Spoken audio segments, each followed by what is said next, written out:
Do you know what's really interesting about the Simon Harris decision to tell members of the Fine Gael party that they're not allowed endorse or put forward in an independent candidate for the presidential election?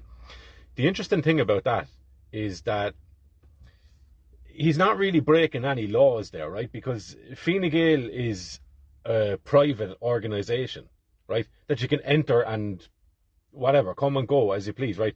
They're not official state entities, right? But Irish people seem to live in this, and I suppose we've enshrined it that way because of our traditional mindset, right? So our default setting tends to be, if something has been going on for such a period of time, it should always persist in that fashion, right? And the confusion then is that we perceive Fianna Fáil and Fine Gael and Sinn Féin as foundational to the political landscape in Ireland. But they're not.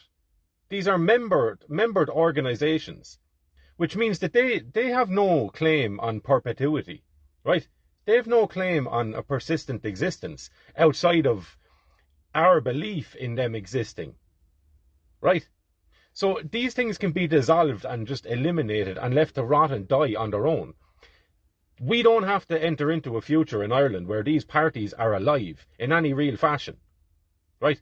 They're not guaranteed a continued existence in Ireland. We need to shred ourselves of this idea, right? Because we give these entities life and sustain them through our recollection and the aliveness of Irish past in our present day, through us, right? Through what we believe in, through the power of memory in all of us.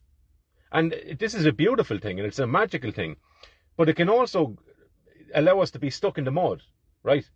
Where being soaked in the memory of before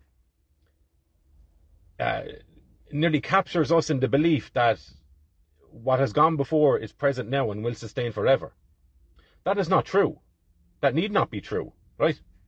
We can envision a different future where party politics is gone, neutered, and these private organisations, right, these nepotistic organisations are just dissolved and they have no business in the future. But first we need to envision that and believe that, okay, that is a possibility, right? These things are not guaranteed life.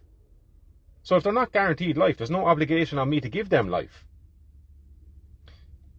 And if these things dissolve and disappear when people retract their belief in them, then what power that gives us